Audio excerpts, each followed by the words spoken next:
بسم اللہ الرحمن الرحیم۔ پیارے بچوں، میرا نام صفدر اقبال ہے اور میں گورنمنٹ شہدائے A P S memorial higher secondary school سٹرا ٹاؤن بہاولپور میں اردو کا استاد ہوں۔ پیارے بچوں، اکثر بچے یہ شکوہ کرتے ہیں اور پریشان بھی ہوتے ہیں کہ اردو میں نمبر نہیں آتے ہیں۔ آج میں وہ آپ کو غور بتاؤں گا کہ آپ انشاءاللہ اردو میں 75/75 نمبر بھی لے سکنا۔ 73 اور 74 اتنے مارکس تو میرے پڑھائے ہوئے بچوں نے اکثر لیے اور بہاولپور بورڈ میں پوزیشنیں لی۔ اپنے موجودہ اسکول میں آنے سے پہلے میں عباسیہ ہائر سیکنڈری اسکول میں پڑھاتا تھا، تو وہاں میں نے ہائی کلاسز کے علاوہ ہائر سیکنڈری کلاسز کو بھی پڑھایا ہے، تو الحمدللہ میرے ان بچوں نے بہت ہی اچھے مارکس لیے۔ تو جو باتیں میں آپ کے گوش گزار کروں گا، آپ انہیں بڑے دھیان اور توجہ سے سنیں، پہلے سوال سے لے کر آخری یعنی سوال نمبر 9 تک۔ ان کو کیسے کرنا ہے، کیسے اٹیمپٹ ان کی کرنی ہے، انہیں آپ نے اپنی جوابی کاپی پہ کیسے پروڈیوس کرنا ہے، آج میں آپ کو وہ فن سکھاؤں گا اور وہ گر بتلاؤں گا تاکہ آپ اردو میں بھی بہت اچھے مارکس لے سکیں، کیونکہ ہمارے بورڈز کی پوزیشنوں کا جو انحصار ہے وہ آ کے اردو پر ہی ٹھہرتا ہے۔ سائنس سبجیکٹ میں بچے تقریباً برابر نمبر لے رہے ہوتے ہیں، اور آ کے جو بات ٹھہرتی ہے وہ آرٹس سبجیکٹس پہ ٹھہرتی ہے کہ بچوں نے ان سبجیکٹس میں کتنے مارکس لیے، اور ان میں جو سب سے اہم ترین سبجیکٹ ہے وہ اردو ہے۔ اردو پہ جا کے ساری پوزیشنوں کا فیصلہ ہوتا ہے کہ جو پہلے نمبر پہ آنے والا بچہ ہے اس نے بورڈ میں جو اردو کا پیپر کیا ہے اس میں کتنے نمبر لیے ہیں۔ وہ ان کے اردو کے پیپر نکلوائے جاتے ہیں، دیکھے جاتے ہیں، بار بار دیکھے جاتے ہیں، اور وہاں پہ جا کے پہلی، دوسری، تیسری پوزیشن کا فیصلہ ہوتا ہے۔ تو آپ نے اس اہمیت کو مد نظر رکھتے ہوئے میری اس ویڈیو کو سننا ہے، دھیان سے سننا ہے، اور پھر اس کو عمل کی صورت میں بروئے کار لانا ہے۔ تو انشاءاللہ میں آپ کو سٹیپ بائی سٹیپ جتنے بھی سوال ہیں، سوال نمبر 1 سے لے کے 9 تک، ان کی تفصیل بتاؤں گا کہ آپ نے کیسے حل کرنا ہے۔ تو ہم لیتے ہیں سوال نمبر 1۔ سوال نمبر 1 ہمارا معروضی کا سوال ہے، تو ہم اس کی ذرا تفصیل میں جاتے ہیں کہ آپ نے کیسے کرنا ہے، اس کی اٹیمپٹ کیسے کرنی ہے، اور آپ نے مارکر یوز کرنا ہے، پین یوز کرنا ہے، بال پین یوز کرنا ہے یا پوائنٹر یوز کرنا ہے۔ تو میرا آپ کو یہی مشورہ ہوگا کہ آپ نے بلیک یا بلیو پوائنٹر استعمال کرنا ہے۔ اس کو کمرے امتحان میں لے جانے سے پہلے تھوڑا سا رواں کر لینا ہے اس جو پوائنٹر ہوگا بلیو اور بلیک۔ تو آپ نے کیا کرنا ہے، جیسے ہی آپ کے ہاتھ میں ایم سی کیوز والا پیپر آئے گا کمرہ امتحان میں، تو آپ نے کیا کرنا ہے، ایم سی کیوز کو پہلے اچھی طرح پڑھ لینا ہے کوشچن پیپر پر سے۔ پڑھنے کے بعد آپ نے اپنی جو کمپیوٹر شیٹ ہے اس کی طرف آنا ہے، اور جو پہلا ایم سی کیوز ہے وہ اس میں سے جو موضوع جواب بنتا ہوگا وہ 4 جو دائرے دیے ہوں گے، ببل دیے ہوں گے، ان میں سے آپ نے ڈیسائیڈ کرنا ہے کہ کون سا بنتا ہے، اے بنتا ہے، بی، سی، ڈی یا ڈی۔ تو آپ نے اپنے پوائنٹر سے چھوٹا سا ایک ڈاٹ لگا لینا ہے، پھر اسی طرح 2 پہ، 3 پہ، 4 پہ، اس طرح چلتے جانا ہے۔ آپ نے چھوٹے چھوٹے ڈاٹ لگاتے جانا ہے تاکہ جو مکمل دائرہ ہے، مکمل ببل ہے، وہ آپ نے ایٹ دی اینڈ وہ اس کو فل کرنا ہے۔ اور فل بھی کیسے کرنا ہے، آپ نے دائرے کو درمیان سے بھرنا شروع کرنا ہے، اور اس کی جو آؤٹر لائنز ہیں ان کی طرف آنا ہے، نہ تو دائرے کے اندر سے یعنی ببل کے اندر سے کوئی خالی جگہ رہ جائے تھوڑی سی بھی، اور نہ ہی آپ اس دائرے کی باہر والی جو آؤٹر لائنز ہیں ان کے باہر نکلیں۔ یہ کام آپ نے اپنے بلیک یا بلیو پوائنٹر سے کرنا ہے، اور دائرے کو اچھی طرح فل کرنا ہے، ورنہ جو ریڈیبل مشین ہے ان کو اٹھائے گی ببلز کو، وہ نہیں اٹھائے گی۔ اگر دائرہ اندر سے خالی رہ گیا تب بھی نہیں اٹھائے گی، اوور ہو گیا تب بھی نہیں اٹھائے گی۔ تو جو آپ نے ببل فل کرنا ہے اس کو سوچ کے سمجھ کے ایک ہی ببل فل کرنا ہے، اور آخر میں آپ نے اپنے ببل گن لینے ہیں۔ آپ سے ایم سی کیوز کا پیپر جو لائنر ہیں وہ لے لیں گے، اور آپ نے تسلی سے بیٹھ جانا ہے۔ اب آپ پاس آئے گا سبجیکٹ کا یعنی موضوعی پیپر آئے گا سوال نمبر 2 سے لے کے 9 تک۔ اس کا جو سوال نمبر 2 ہے وہ ہمارا ہے نظموں اور غزلوں کی تشریح۔ آپ دیکھ بھی رہے ہیں وائٹ بورڈ پہ سوال نمبر 2، نظموں اور غزلوں کی اشعار کی تشریح۔ بیٹا آپ نے اس کو اس طرح کرنا ہے، یہ بڑے غور سے سنیں۔ اکثر بچوں کا یہ سوال اور تیسرا سوال نثر پاروں کی تشریح، یہ جو 2 سوال ہیں اکثر بچے ان سوالوں کو اچھی طرح نہیں کر پاتے۔ تو میں آپ کو ایک ٹرک بتاتا ہوں۔ آپ کی نظمیں کتنی ہیں، نظمیں آپ کی حمد ہے نعت ہے برسات کی بہاریں ہیں، اچھا پیوستہ رہ شجر سے امید بہار رکھ، یہ 4 آپ کی نظمیں ہیں، 4 یہ آپ کی نظمیں ہیں۔ ایک آخر میں نظم ہے لیکن وہ اتنی اہم نہیں ہے، تو آپ نے کیا کرنا ہے، ان 4 نظموں کو خوب تیار کرنا ہے۔ اب ان 4 میں سے 4 اشعار آ جائیں گے، ایک حمد میں سے آ جائے گا، ایک نعت میں سے، ایک پیوستہ رہ شجر سے، اور ایک آ جائے گا برسات کی بہاروں میں سے، 4 شعر آ جائے گے۔ اچھا آپ نے کرنے کتنے ہیں؟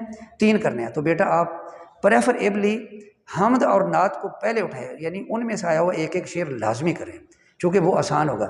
پھر آپ آ جائیں پیوستہ رہ شجر سے امید بہار رکھ، یعنی اس نظم میں جو شعر آئے گا وہ آپ کے لیے فیملیئر ہوگا، اس کی تشریح کرنی آپ کے لیے آسان ہوگی۔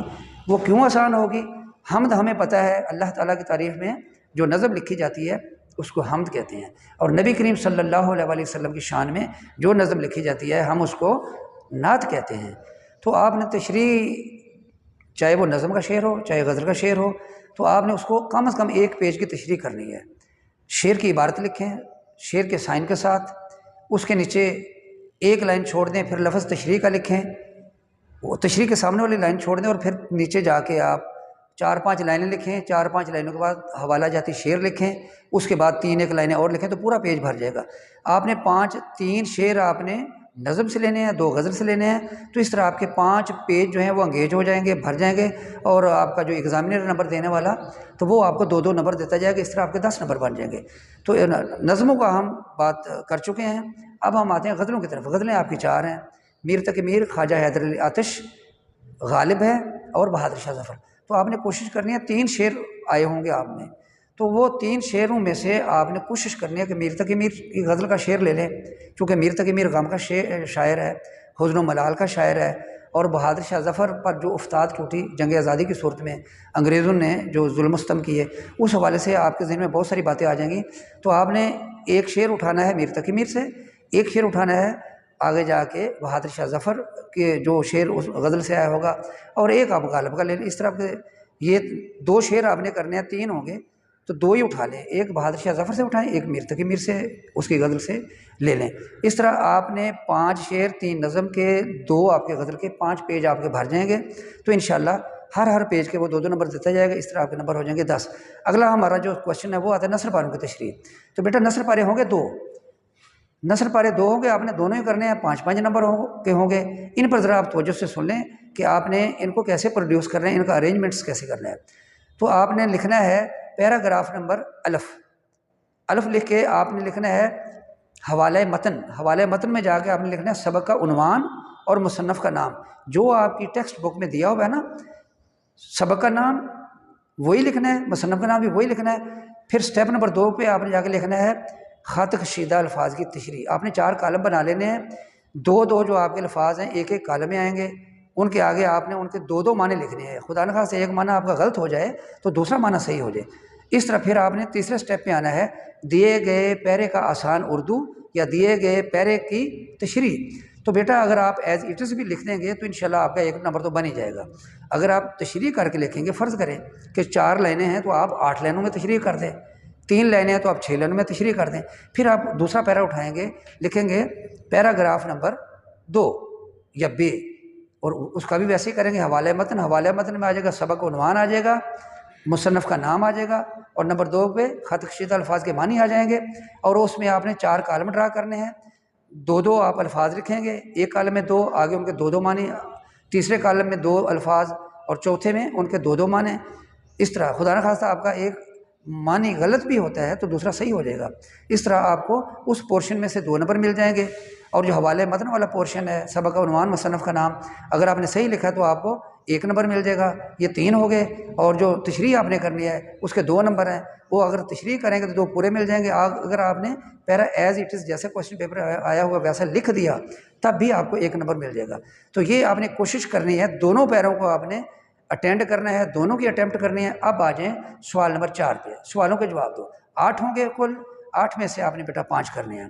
تو یہ جو سوال آئیں گے آپ کو نظموں میں سے، ان کی ایکسرسائزز میں سے بھی، غزلوں میں سے بھی، اسباق کی جو ہیں ایکسرسائزز ان میں سے بھی، اسباق کے اندر میں سے بھی کنسیپچول سوال بن کے آئیں گے۔ تو آپ نے کوشش کرنی ہے کہ 5 آپ نے کرنے ہیں، آپ 6 کریں، تاکہ خدا نخواستہ ایک سوال آپ کا